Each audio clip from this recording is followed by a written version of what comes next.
Today on the Deep Dive, we are pulling from a foundational text. It's called Teaching by Principles, an interactive approach to language pedagogy. It's a classic. It really is. And our focus today is the actual mechanics of teaching and learning spoken language. Our mission here is to figure out exactly why speaking a new language is just so incredibly difficult. Right. And we're going to look at how modern teaching has completely shifted, away from those robotic drills toward authentic human connection. Which is a huge shift. Huge. And ultimately, what all of this reveals about how every single one of us communicates. Exactly. So whether you are actively trying to master a second language, or maybe you're prepping for a multicultural business meeting, or honestly, even if you're just fascinated by human psychology, this discussion is going to fundamentally change how you view your everyday conversations. It really reframes everything. Okay, let's unpack this. Usually when you learn a new skill, there's this, a comforting expectation of predictability, right? Sure. Take assembling a piece of flat pack furniture. You have your manual, tab A goes into slot B. It's a clean, logical progression. You check the boxes. Right. But then you step into the world of learning to speak a new language, and someone basically sets your instruction manual on fire. That is a very accurate description. You aren't just calmly building a bookshelf anymore. You're trying to build an airplane out of scrap metal while you are actively falling out of the sky. That captures the cognitive overload of the experience perfectly. I mean, the text really bridges the gap between the pristine theory of linguistics and the messy, high-stakes reality of how humans actually converse. Because it is messy. Extremely messy. Yeah. We often operate under this grand illusion of fluency, picturing like textbook perfect dialogue. The classic, hello, how are you today? I am fine, thank you. Right. But nobody actually talks like that in the wild. You have this mental model of language as just a spoken version of a written essay. But it's a completely different beast, isn't it? It is. And what's fascinating here is that empirical data now explicitly proves this. Researchers have compiled these massive databases. They're called spoken language corpora. Okay. It's basically thousands of hours of authentic, everyday speech, and the evidence shows that spoken grammar operates under entirely different constraints than written grammar. Because of the speed. Exactly. When we write, we have the luxury of time, to edit and clarify. Speaking happens in real time. Native speakers constantly use what the text calls reduced forms. What's an example of that? So instead of articulating I'm going to go, we condense it to I'm going to go. Oh, right. We drop consonants, we completely smash words together. For a learner expecting textbook precision, decoding those colloquial contractions requires immense processing power. Well, and that processing demand brings up what the source calls performance variables, right? Yes. Because you're thinking on your feet, and the brain physically needs time to retrieve the vocabulary and apply the syntax. What really stood out to me in the text is the mechanism behind our thinking time. Oh, the hesitation phenomena. Yes. In English, when native speakers need a fraction of a second to process, they don't just pause in dead silence. They'd lose their turn to speak if they did. Exactly. They use hesitation phenomena, fillers. They deploy, things like that. Those fillers serve a vital cognitive function. I mean, they hold the floor. They signal to the listener, hey, I am still constructing my thought. Don't interrupt me. Which we do instinctively. Totally. Yeah. Yet, language learners often feel they're failing if they use a filler. We hold learners to this impossible standard. We expect pristine, unbroken sentences that native speakers themselves almost never produce. Because of the sheer latency of real-time cognitive processing. Precisely. It makes me think of playing an instrument. Reading grammar rules and memorizing vocabulary is like practicing your scales alone in your bedroom. Right. You can get perfectly adept at playing the sheet music, but actually speaking the language, that's stepping onto the stage for a live jazz jam session. Oh, I love that analogy. Because you might know your scales, but the interaction effect, the unpredictability of reacting to your partner, matching their tempo, deciding when to jump in, that demands a totally different kind of cognitive agility. And that interaction effect is exactly what causes so many learners to completely freeze up. The hardest part of speaking isn't retrieving the vocabulary or the grammar in isolation. It's not. No, it is the constant collaborative negotiation of meaning between two people.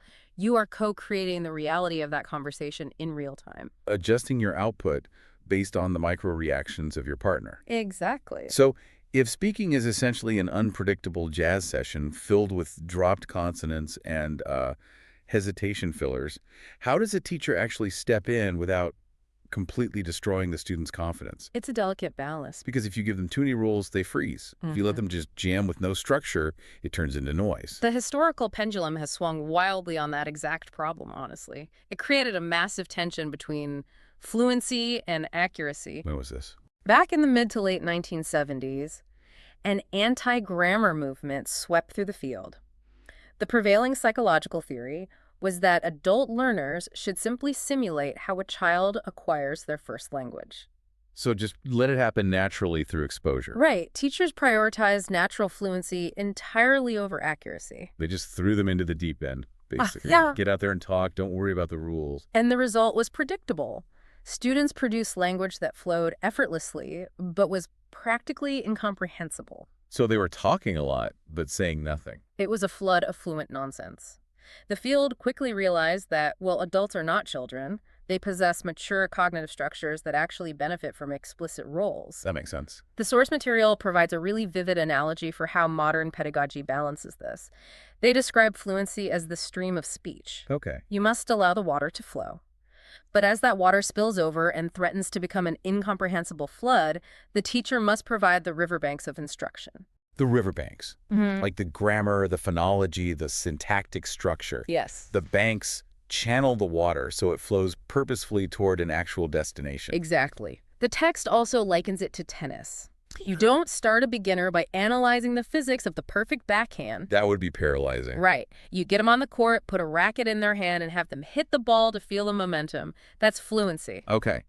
Then, once they're in motion, you focus on the fundamentals of the swing to keep the ball in bounds. And that's accuracy. But, stepping onto that court requires overcoming a massive psychological hurdle. Mm-hmm. What researchers label affective factors or language anxiety. The fear of looking foolish. Yeah. The textbook actually flips a famous Mark Twain quote to illustrate this. Mm-hmm. Twain famously said, it's better to keep your mouth closed and let people think you are ignorant than to open it and remove all doubt. Which is amusing but catastrophic advice for a language learner. Right. For a learner, silence is the enemy of acquisition. You have to open your mouth and risk looking foolish. You really do. And the psychology behind that fear is rooted in what Alexander Gyura termed the language ego. The language ego. As adults, our identities are firmly established. Our intellect, our humor, our professional competence, they're all expressed through our mastery of our native language. So when you strip that away, You reduce a highly educated adult professional to the expressive capacity of a toddler. It is profoundly destabilizing to the ego. but wait, let me play devil's advocate here for a second. Okay, go ahead. If we prioritize this flow, and we tell adults not to worry about making mistakes, just to protect their fragile language ego, aren't we setting them up to be completely misunderstood in high-stakes environments? How do you mean? Like, if you were negotiating a major corporate merger in a second language, a grammatical error or the wrong vocabulary word could cost millions. Oh, absolutely. And that is the precise tightrope modern teachers walk. You aren't ignoring accuracy, you are sequencing it. Okay, sequencing it. In a high-stakes business negotiation, accuracy is paramount. But you cannot develop the cognitive flexibility required for that negotiation if you are paralyzed by the fear of making a mistake in the classroom. So the classroom is the sandbox. Yes. The teacher has to build an environment where errors are viewed not as failures of intellect, but as necessary, temporary hypotheses the brain is testing. Testing how the new language works. Right. And to lower that effective filter, the teacher must dismantle the single biggest source of language anxiety. Which is our hyper-awareness of our accent. Completely. Because when we are thrust into those high-stakes environments, our accent is the most obvious, glaring marker of our otherness. It is. But the textbook is incredibly firm on this. Mm-hmm. The old pedagogical model, which judged non-native speakers against a standard of native speaker perfection, is completely obsolete. Wow. The text actually classifies that premise as rather arrogant. Well, statistically speaking, the vast majority of interactions happening in English globally right now are between non-native speakers anyway. Exactly. Like a business person from Brazil negotiating with a manufacturer in China. Chasing a perfect American or British accent is mathematically irrelevant to most of the world's communication. The paradigm has fundamentally shifted. The goal is no longer accent-free speech. Which is virtually impossible for adults anyway, right? For the overwhelming majority of post-pubescent adults, it's biologically and practically unattainable. The new goal is simply intelligibility. Intelligibility. Can the listener clearly comprehend your intended meaning? That's it. And this has completely transformed how pronunciation is taught. We've moved to a top-down approach. Right, rather than spending weeks agonizing over the micro-positioning of your tongue to produce one specific isolated vowel sound. Which is exhausting. The focus is on the macro elements now: stress, rhythm, and intonation. Because cognitively, those macro elements carry the bulk of the meaning. If you place the stress on the wrong syllable, or your intonation rises at the end of a sentence when it should fall, It changes the whole meaning. the listener's brain gets scrambled trying to parse your intent. That creates a breakdown in intelligibility far faster than if you, say, fail to roll an R perfectly. Oh, that's really interesting. And this top-down approach also dismantles the persistent myth regarding age and language acquisition. Oh, the idea that if you didn't learn a language as a toddler, your window has permanently closed. Exactly.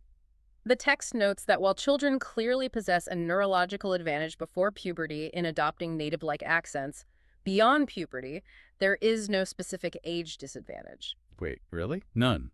Assuming motivation and exposure are equal, a 50-year-old can achieve the exact same level of success as an 18-year-old. Which entirely strips away the pervasive excuse of, I'm too old to learn.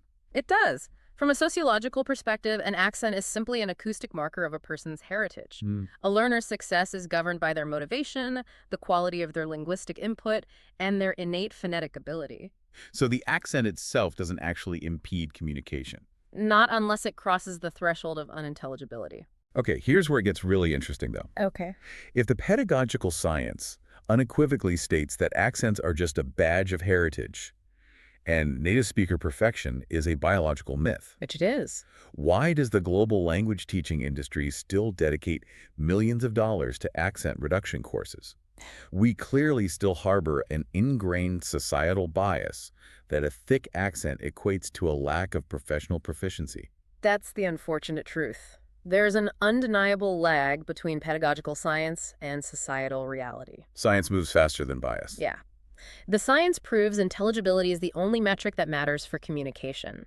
Society, however, often penalizes the non-native sound. Due to entrenched biases. Exactly. The text argues that educators must lead the charge in shifting that societal standard. The objective in the classroom is not to erase a student's linguistic history. Wait. It's to equip them with the precise tools required to execute a successful conversation. And executing a successful conversation requires navigating an entirely new minefield of cultural subtext. A huge minefield. Because if intelligibility is the goal, we have to acknowledge that comprehension isn't just about translating vocabulary. It requires adopting an entirely new set of cultural rules. And this requires distinguishing between transactional dialogue and interpersonal dialogue. Okay, break those down. Transactional communication is relatively straightforward. It's the transmission of data, like ordering supplies from a vendor or presenting academic research. Just the facts. Just the facts. But interpersonal dialogue, maintaining social relationships, that is where the cultural jazz session gets incredibly complex. So much harder. It involves heavy use of colloquialisms, slang, and ellipsis. Right, when words are omitted entirely because the cultural context implies them. The textbook uses an argument between two characters, Amy and Bob, to illustrate this. And he says, how come you get so bent out of shape over something like that? And Bob replies, back to square one. Which is a nightmare to translate literally. Yes. If a learner attempts a literal translation of bent out of shape or back to square one, the cognitive framework just collapses. They'd picture physical bending or drawing squares. Exactly. A learner has to read the cultural subtext to grasp the emotion, the underlying sarcasm, and the hidden resentment driving the exchange. And those hidden rules dictate the very structure of how we interact. The textbook highlights a fascinating contrast between direct and indirect communication styles. Oh, I love this part. In cultures like the US and Germany, communication is primarily direct. The cultural priority is efficiency and clarity. So you might say, I bought this radio, it is broken, I want a refund. Clear and to the point. Very. But in cultures like Japan or Mexico, the sociological priority is often indirect. The underlying mechanism here is the concept of face. Preserving dignity. Preserving dignity, avoiding conflict, and maintaining group harmony above individual transactional needs. So the entire linguistic structure of returning a radio changes based on that sociological mechanism. Sure. In an indirect culture, you don't demand the refund.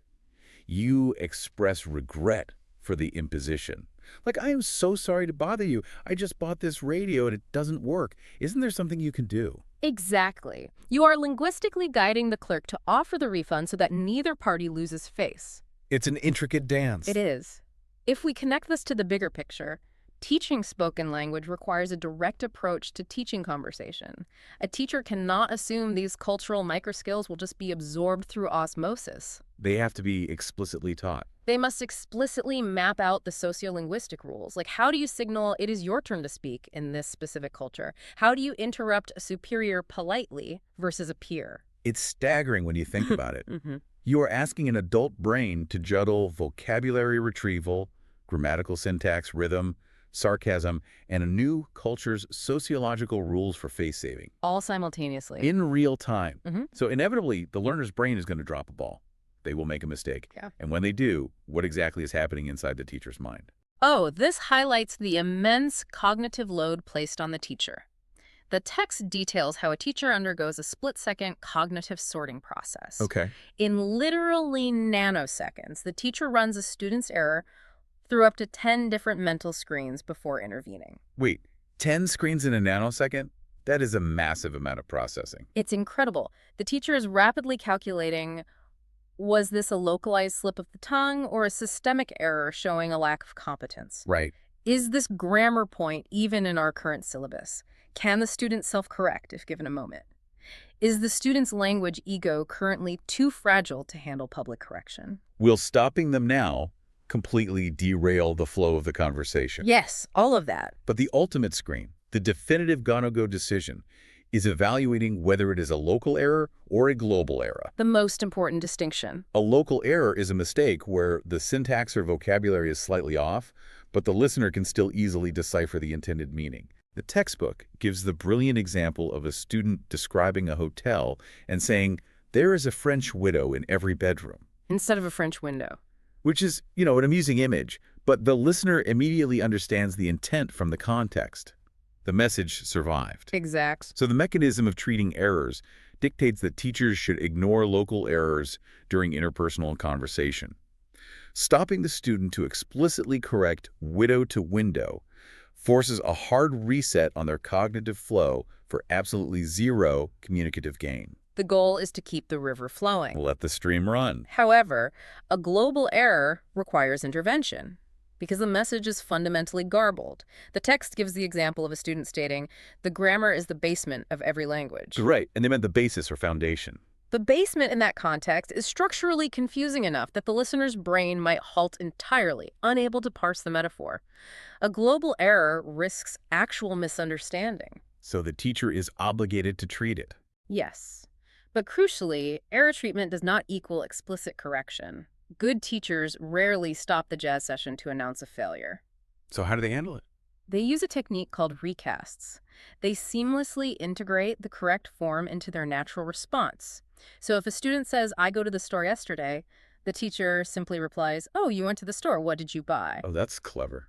The psychological brilliance of the recast is that it provides the correct linguistic input while simultaneously lowering the effective filter. Because you aren't scolding them. Exactly. It allows the learner to notice the gap between their output and the target language, enabling them to self-repair without the ego damage of a public correction. So what does this all mean? It reminds me of the GPS in your car. How so? A good language teacher operates like a highly calibrated GPS. If you take a wrong turn, the GPS doesn't grab the steering wheel, slam on the brakes, and loudly critique your driving skills. No, it just recalculates. It just calmly calculates the new coordinates, says recalculating, and gently reroutes you so you can find your own way back to the destination. That is the essence of modern language pedagogy, perfectly summed up. You are providing the coordinates, establishing the riverbanks, and allowing the student the dignity of navigating the current themselves. We have covered incredible ground today. We really have. We shattered the illusion of pristine fluency, exploring the cognitive heavy lifting behind authentic, filler-filled speech. We navigated the historical tension between the flowing river of fluency and the solid banks of accuracy. A huge balancing act. We discarded the outdated native speaker accent myth in favor of intelligibility, recognizing that an accent is a marker of heritage, not a deficit of intelligence. We explore the deep sociological mechanisms that dictate direct and indirect cultural communication. So much to think about there. And finally, we unpack the nanosecond psychological art of a teacher rerouting errors. It is a profoundly complex, deeply human endeavor that bridges cognitive science and sociology. It is.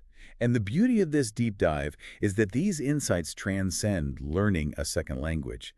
Understanding these underlying mechanics can make you a significantly more empathetic listener when you hear someone navigating the cognitive overload of a new language. Without a doubt. It can make you a far more precise communicator in your native tongue, and it makes you hyper-aware of the invisible cultural rules and face-saving contracts that silently govern every single conversation you participate in. This raises an important question, one that brings us back to Gloria's concept of the language ego. Okay. We established that our core identity is inextricably linked to how we articulate our thoughts. If that is scientifically true, what happens to our fundamental sense of self when we finally achieve fluency in a language that enforces completely different cultural rules? Rules for directness, for sarcasm. Exactly. And for emotional expression, do we simply acquire a new utilitarian skill, or do we actually fracture our identity and become a slightly different person when operating within the rules of that new language? That is heavy. Next time you speak, ask yourself, is this my only personality or just the one this language allows me to have? Think on that the next time you find yourself lost for words. We'll leave there for today. Thanks for joining us on this deep dive.